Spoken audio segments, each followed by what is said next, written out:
Let me ask you, are you going through some major change in your personal life that is negatively impacting your career and you haven't found a way out? If so, today's episode is perfect for you. We're diving into how to reclaim your power through critical change. Midlife professionals face massive shifts, navigating reinvention, prioritizing well-being while leading and challenging societal expectations. But here's the truth. Change isn't the end. It's your opportunity for Career 2.0.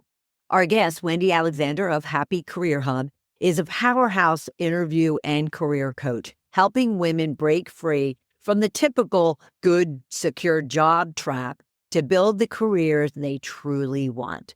She'll share practical strategies to reinvent your career, actionable steps to transition with confidence, and how to navigate challenges head on. So as you listen, I want you to consider this question. What's one change you've been avoiding to make that could lead you out of the darkness and into the brilliant light of your career and life? Let's dive in.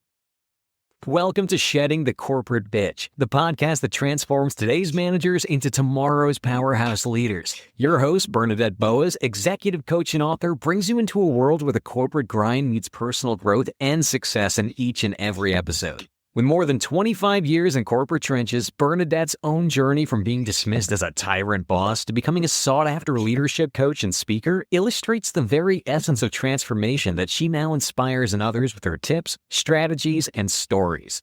So, if you're ready to shed the bitches of fear and insecurity, ditch the imposter syndrome, and step into the role of the powerhouse leader you were born to be, this podcast is for you. Let's do this. Wendy, how are you? Welcome.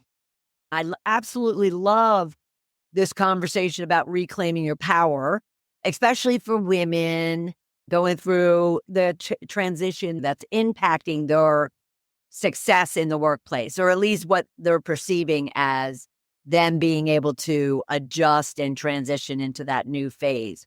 But before we do, I'd love our audience to get to know Wendy. So could you tell us a little bit about yourself? Well, I'm at the stage of life where I call myself a menopause thriver. But that wasn't the case when I started out. It actually slammed me because I entered that phase at age 45, which was a lot earlier than I expected. So in my mind, it was supposed to happen in my 50s. It came early. And it slammed me, knocked me for a six, and changed my life in many ways. I was in a high-powered executive career at the time. And the brain fog, the insomnia, the hot flashes, all of it came like a tidal wave over me. And I couldn't really cope. It put me under incredible stress. I was already in a highly stressful job. Because when you're at that level of corporate and you're having to make all these big decisions, run these multi-million-dollar projects, you're under a bit of stress. I don't think you can get away from that when you are working at that pace. And so in the end, I had to evaluate my life. And I had to, I suppose, ditch my corporate bitches. I had to ditch those fears, those anxieties, and really evaluate the direction that I wanted to go. And so, but I already had the side gig business of helping people in their careers because I had transformed my career from, hitting rock bottom, losing a relationship, being pregnant with a baby and entering single motherhood 23 years earlier. And I transformed my own career through a lot of research, writing and rewriting my CV, working with recruiters and hiring people. And then landed in the roles that took me on a very fast trajectory towards success. The people who knew my story, friends, family, colleagues, came for help. And that's how my side business was born. But I was in full-time in corporate and part-time coaching people, especially helping them write their resumes and their LinkedIn profiles and things like that. And so when menopause slammed me, I already had something that was very much a side gig but I left corporate and turned that into the full-time. What I do now, I work in the career coaching space. Your story is fascinating. So I do want to go back and I want to kind of paint the picture of how you did reclaim your power, especially as you said, 23 years earlier, you found yourself going through a change, having a child, so forth and so on.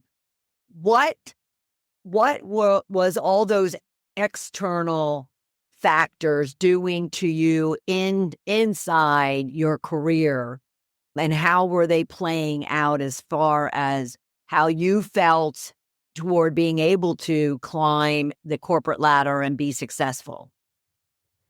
So when my relationship ended, it was a very acrimonious ending, and he pretty much walked away from everything. The house sold, and it sold at a loss, and there was a huge debt hanging over me, about $50,000 of debt. I was 4 months pregnant when that happened.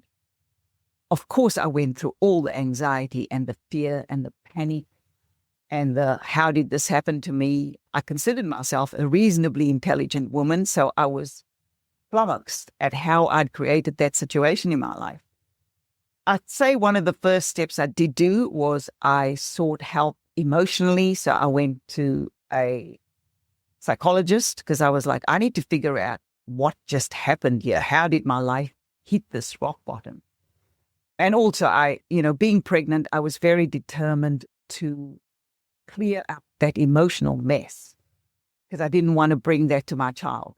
Sure. There was that factor driving it. But then when I looked at the reality as well, there was this debt over my head. My income was about to stop because I was going to go on maternity leave in 4 or 5 months. And so the panic set in and I was going through a roller coaster of emotions.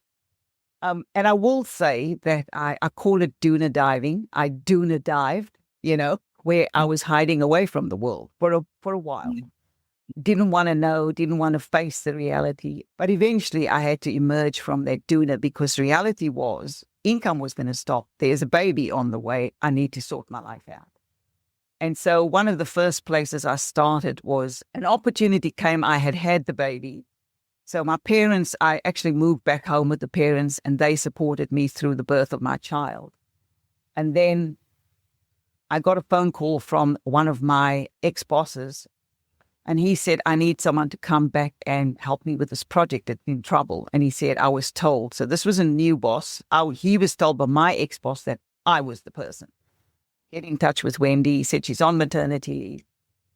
And so I saw that as an opportunity. He rang me, wanted me to come back early. And I said, I'll come back early if I can have these conditions. And my conditions were, I'm going to work from home most of the time because I have a daughter, a young daughter, an infant.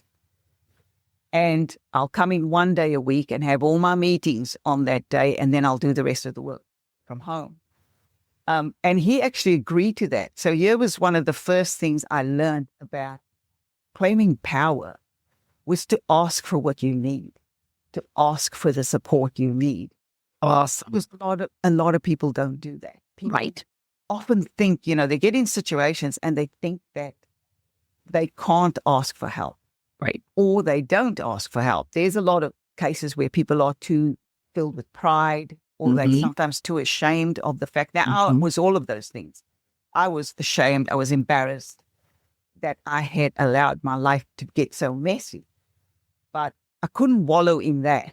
At some point I had to step out. So the help that I got from an emotional space was from my parents, and they were amazing, and my siblings. And then the help I got from, my career space was actually asking for it. I said, this is my situation. Yeah. And I'm not ready to leave my child all day, every day. Yeah. I want to be a present mother. And so I ended up negotiating this arrangement with my boss and started back in corporate. But Now, I'm sorry. But some people might say, well, obviously, he already kind of befriended you and, you had that relationship with him. And that's why it was okay for you to ask. But what you're also stating is, regardless of that, know what you want, believe in, the fact that you should be able to ask for it and then go and ask for it, correct? Yes, correct. Because look, in other circumstances later on, when I was going into new roles, so this was with people that didn't know me, I kept up that ability to ask. And always in my interview, I would say to them, I'm interviewing you as much as you're interviewing me. And I need to know that this is going to be a mutually beneficial arrangement, working arrangement. And I even, say 3 years later when I changed companies, the first thing when they asked me, do you have anything at the end of the interview, do you have anything to say or ask? I said, this is my circumstances and I would like to work a couple of days from home. I don't want my daughter in daycare every day. I'm happy to put her in some of the days, but not. And there was never an interview that I did after that where I didn't ask for that.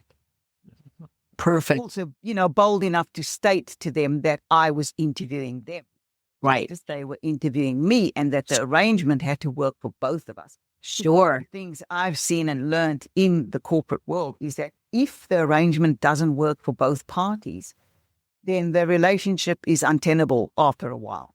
Yeah. Someone becomes resentful. Someone becomes unproductive, right? And when you're negotiating in the career space, it's always good to define what you need beforehand. And then when you get your opportunity, because they always do give you the opportunity. I've never seen many interviews where they don't ask the candidate, do you have any questions for us? Or is there anything we need to know about you? That's your opportunity to negotiate. Absolutely. This is what I want. This is what I need. And then obviously the other side of that is you need to perform and you need to deliver. If you just ask for something that you want, but you don't deliver to your deliverables, it's going to be a relationship that sours very quickly.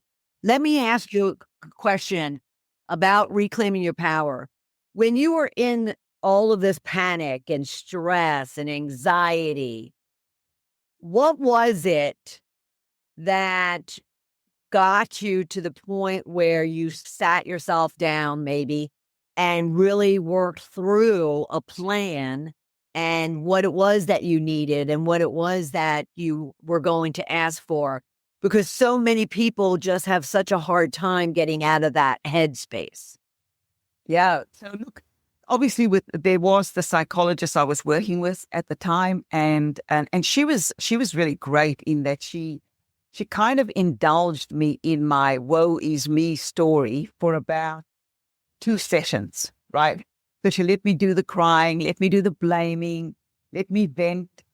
And then I think it was about the 3rd or 4th session, she asked me a question that was, I consider, one of the most important questions anyone's ever asked me. And she said to me, okay, where did you play a role in this whole situation, right? So, and I remember feeling very angry at her when she asked me that question because I wanted her to agree with me that he was to blame. God. That's what I wanted. I wanted her to say, oh, what an awful man, and shouldn't have done this to you, and how did you end up like this? But she did let me do that for 2 sessions. The 3rd session was where the empowerment started to happen. So her question to me was, what role did you play in this?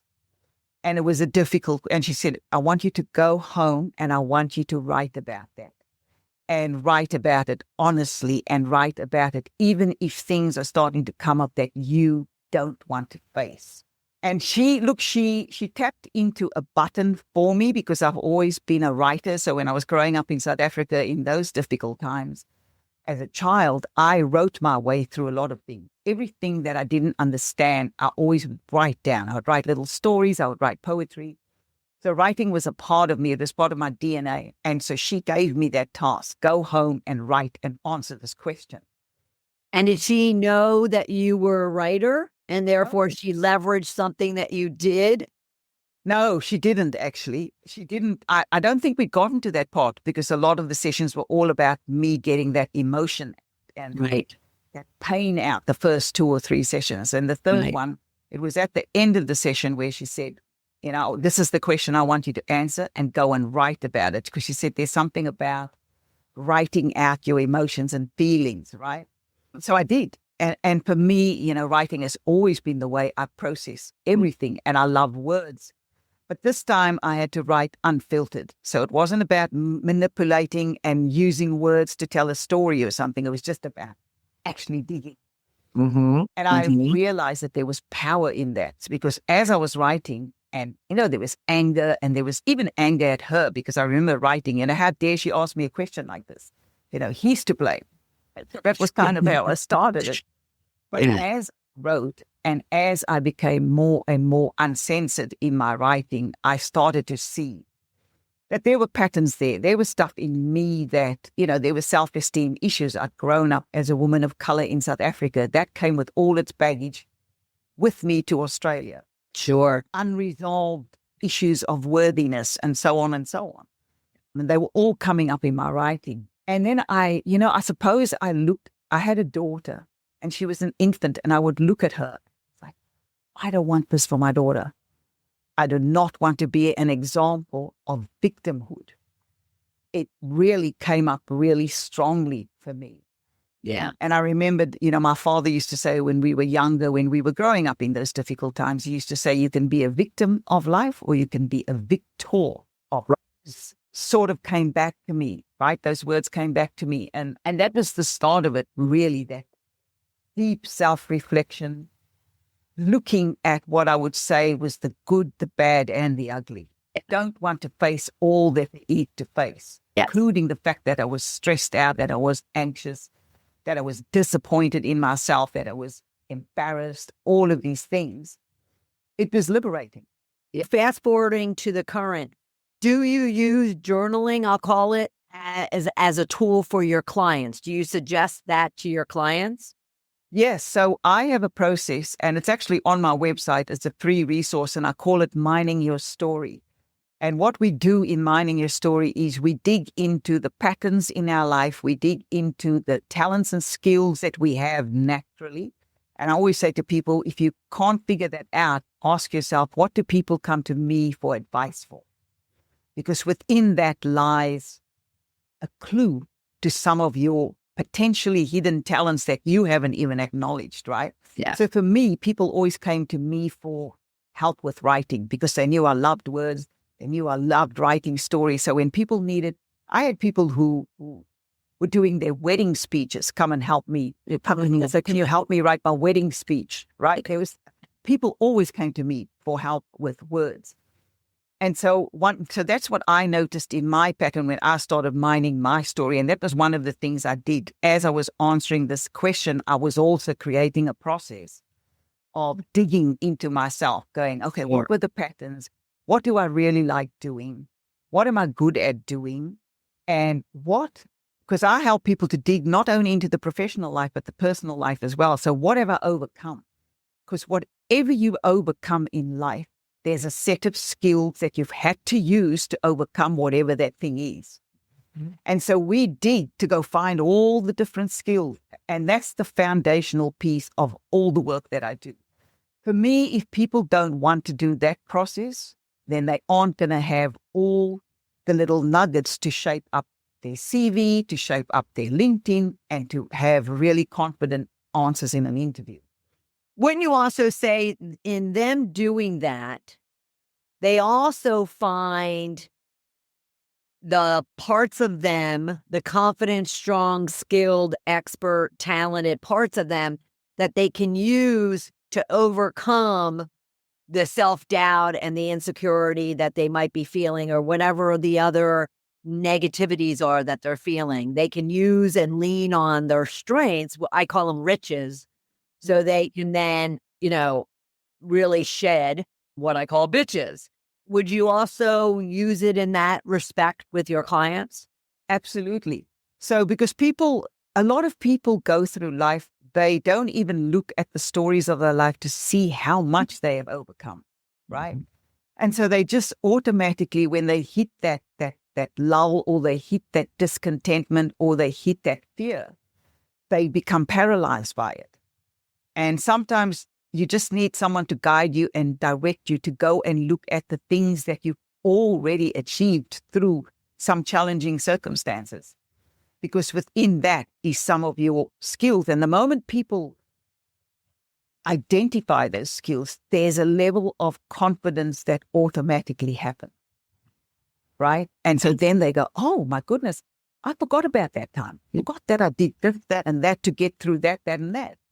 And suddenly when you start to really zone in on that, it is, I suppose, wherever you take your mind, that's what then evolves in your life, right? If you take your mind and you get paralyzed by fear and you zone in on the fear, the anxiety, and you don't work your way through that to go and look at maybe past experiences and go, well, actually, 5 years ago, this happened to me at my place of work, and these are the things I did. Oh my goodness, there's a bunch of skills there. And this is the kind of thing I help people identify. This is very strong foundational pieces, because the moment you have that, you have got everything you need to now frame up on a resume, on a LinkedIn profile, and really brand yourself, with your own level of resilience, your own level of confidence, and your own gems of achievements, because everybody's achieved somewhere in life. Absolutely. And the fact that we're still alive, we've achieved and learned and gained something. So let's also go moving forward. Let's talk about the whole menopausal, postmenopausal impact and for understanding from both women and for the men, as far as what was your experience and what was the impact of it? So my experience, as I said, was that it came early. It affected me in a huge way. So I think every woman gets some symptoms of menopause. There's a handful of women that seem to breeze through it, I get a bit envious and I call them lucky bitches when I do meet them. You're looking at one. Yeah. Because most of us have a level of symptoms. I felt like I was very unlucky in that I got pretty much everything. So there was the hot flashes, insomnia, severe hot flashes that came with severe nausea. And so I would often be sitting in these exec meetings at work, and then the hot flash would hit, and I would have to race out of the meeting room to the bathroom. It was embarrassing, and because I didn't know how to talk about it, because at that time I was the only woman sitting on the executive level, right, leadership. And so it's like, how do I even bring this topic up with these men? And they would look at me strangely. And I would come back and kind of make a joke and say, I've just had a moment. That's what I would call it. I've had a moment. And I know that, I look back and I go, that wasn't very empowering, because it didn't help the women behind me, coming up behind me. And that was why I became quite passionate about it as through it when I left corporate, because that was the other thing. Look, I was probably ready to leave corporate at that stage. I was feeling quite discontented in my work. The only thing I still loved about my work was mentoring my staff, right? So I had a bunch of staff people who reported to me, and I was helping them grow in their careers and mentoring them. Everything else in my life or in my job was about technology and project, and I was bored to tears with it. So I was ready from that mental perspective. And then when menopause hit and all the physical symptoms came and the stress came because I wasn't sleeping, my stress was compounded. I made the decision to leave, right? And so I wasn't the person that probably pioneered some of the change within the workplace at that time. But I have since, because the women who have come to work with me, we now have the conversations, and I help them pitch the conversations within corporate around getting the support that they need. My partner, Peter, he was saying, so he's also in corporate, and he was hiring for transformation projects. And he was saying one of the things he was noticing was that he was losing his midlife women. They were suddenly quitting their jobs. And I said to him, it's probably they entering menopause, or they halfway through that menopausal phase, and it's probably kicking their butt. And they can't cope with the stress of a high-powered job or these very, very high priority projects. And so they're exiting. And he said, well, I want to figure out how to retain them. And so I started having conversations with him around that as well. And he's been having that conversations within his place of work. So that's where the men came into it.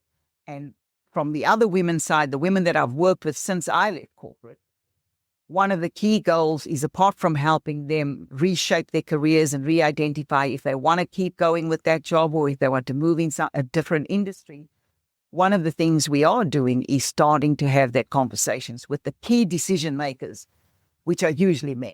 Yes. A lot of the executive leadership team is still dominated by male. And it's interesting that I think because that conversation has now been opening up, I'm seeing that there's a lot more interest, and a lot of these men are actually using it to understand their partners, because sometimes they've been at work, they have a midlife wife or partner at home who's going through these changes and they don't know what's hit them.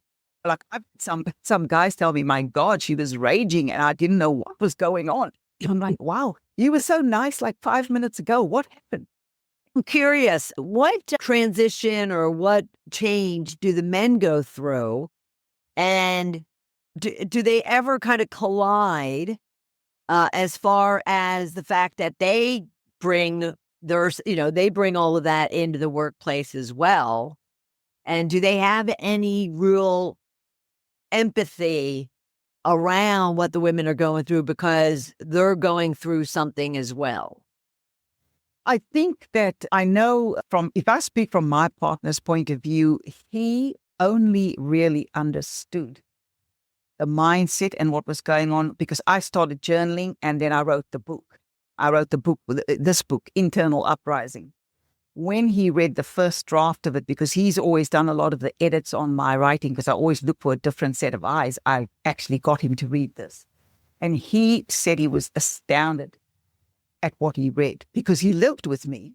Right. But he had no idea that I was feeling the way I was feeling. This was the thing that I noticed, and I still notice it in women. It definitely was my case. We hide some of that. We hide the fact that we super stressed. We continue to posture and push forward. That's what women do in life. But I do think, and I know with me, that one of the reasons I left corporate was because I knew I no longer wanted to be the perceived strong woman. Now, I am a strong woman and I own that. But during that time, I was incredibly vulnerable. I was incredibly afraid. I thought I was losing my mind because the brain fog that affected me was so severe. I was forgetting things. And so suddenly this once very polished and put together woman was falling apart at the seams and not remembering things and all this. And so the first fear I had was, oh my God, I'm getting early onset Alzheimer's. That was the first thing. And that terrified me. But then when I started working with the GP and I actually went to see a naturopath, I started to realize, no, this is a symptom of menopause and there's ways to deal with it. And one of the first things I needed to do was get my sleep under control again, right? So there was all that side happening, the physical side that I had to sort out.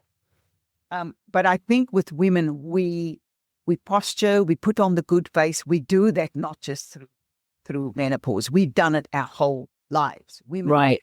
When they stressed, when they, struggling even through pregnancies and things like that, when they're raising children and they finding certain days difficult, we continue to push through. That's what we do.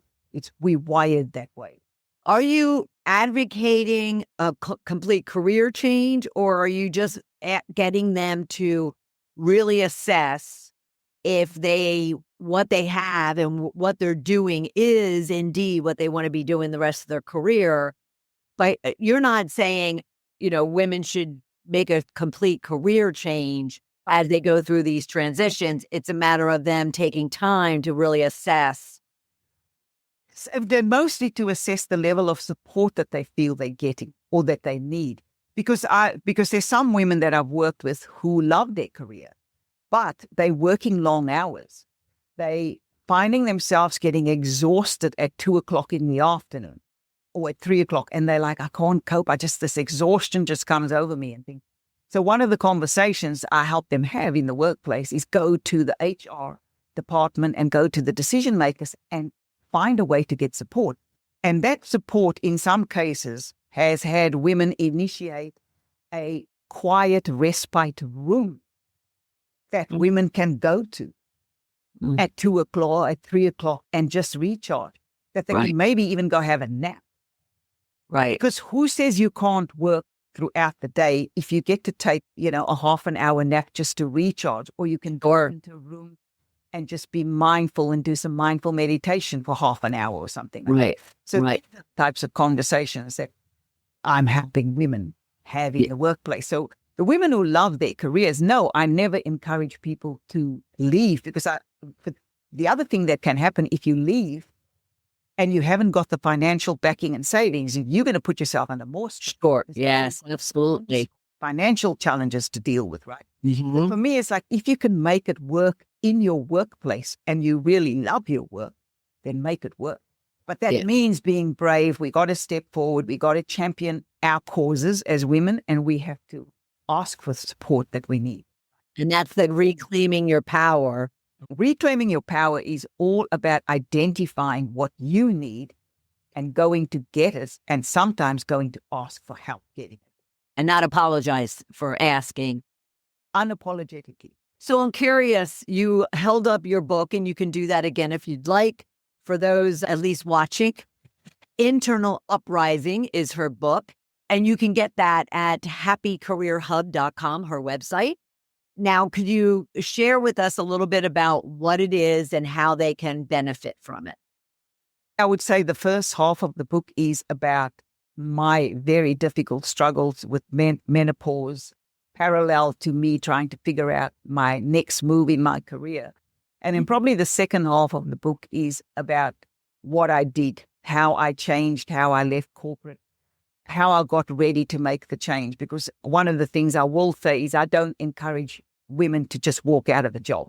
I don't want to put women to be putting themselves under financial stress. Right? So you need to have a plan. You need to even save and know that you're covering yourself. But sometimes it isn't the case of women leaving, because some women want to leave to start their own business. And I always say, have a backup plan and have a financial plan to support that. But for other women, it's about, they just want to change. They want to, someone might have been, and I'm going to make up something here, someone might have been in corporate for many years and find they want to go to a non-profit organization. They want to work in the community, right? So that's just a case of reframing your skills and transitioning. Other women want to stay in their company, right? So I have plans and methods to do all of that. But the most important thing that the book tells women is the story of, first of all, how to cope through menopause, that you are not going crazy, because that's what we think we're doing. You're not going crazy. And that there is light at the end of that menopausal tunnel. And that it comes down to us as women to own that sacred time. I actually view it now as one of the most sacred times of my life. Nice. Got me to really dig into life, really figure out what I really wanted to do, and also own all the parts of me, because it's okay to go through all the difficult stuff in life. Sure. Through it. We shouldn't be trying to be ashamed of things. In my case, hiding away from the men when I was in exec leadership. No, we need to be the ones speaking up about it, educating those around us, and getting their support and getting their help. Because in the end, it helps them too. The men came on board, they started to understand their partners, their spouses, but also they were able to retain some of the midlife women that they were losing during that time, right? Yeah. So it becomes a win-win situation For everybody. What would be one thing that you would recommend our viewers and listeners to do to really reclaim their power, regardless of the challenge or transition they're going through? Well, I think understand that it is part of our feminine cycle. It is part of our life. It is something to own. Now, I know it's difficult to own when you're going through a very difficult time around it. And then the number one thing I would say to women is understand that if ever there is a time to indulge in some self-care, this is it. Because we become very good at taking care of everyone's priorities. Most women have been doing it all their life. The children, the colleagues, the parents. This is the time to put yourself at the top of the priority list. I love that. I love it, love it, love it. This has been awesome. And we covered the gamut from basic challenges of life all the way through one's career to those transitions that are emotionally, physical, physiological, spiritual. This has been fabulous, Wendy. Thank you so much. But I do want to remind everyone, please go to happycareerhub.com. Check out the work that she is doing. Check out her book, which you can also get at the website, Internal Uprising, and follow her on LinkedIn. Just simply go to Wendy A. Alexander and follow her and reach out to her should you need any help, especially in reclaiming your power. Thank you so much, Wendy. This has been fantastic. Are you a victim or are you a victor? That is the question that really stood out for me as far as Wendy's conversation regarding how to reclaim your power. Wendy Alexander of Happy Career Hub, she put her heart on the table in front of us and shared everything about two major incidences in her life that really had her needing to go inward and really account and consider what it was that she really wanted and then asking for it with no apologies and seeking the support in order to achieve it and eventually being successful in doing it and being a victor. I don't know what I expected when I came into the conversation, but I walked away feeling really good about how I and anyone else and all of you can be navigating change by reclaiming your power and leveraging all the experiences and all the victories that you've had already in your lifetime, both at work and at home. I do want to leave you with one thing to be thinking about. I want you to think about what is that one bold step you could be taking right now to move closer to the career and the life that you really want. What is that one thing? And if this episode resonated with you, then share it with someone who also may need it to help them through any type of career or life change or transition or conflict that they might be dealing with. And if you enjoyed this episode, be sure to follow us or subscribe. You can go to balloffirecoaching.com/podcast. You can also follow us on YouTube at Shed the Corporate Bitch TV. And I'll see you right back here for another episode of Shedding the Corporate Bitch. Bye. Thank you for tuning in to today's episode of Shedding the Corporate Bitch. Every journey taken together is another step towards unleashing the powerhouse leader within you. Don't miss any of our weekly episodes. Subscribe to our podcast on Apple Podcasts, Spotify, or wherever you love to listen. And for those who thrive on visual content, catch us on our Shedding the Bitch YouTube channel. Want to dive deeper with Bernadette on becoming a powerhouse leader? Visit balloffirecoaching.com to learn more about how she helps professionals, HR executives, and team leaders elevate overall team performance. You've been listening to Shedding the Corporate Bitch with Bernadette Boas. Until next time, keep shedding, keep growing, and keep leading.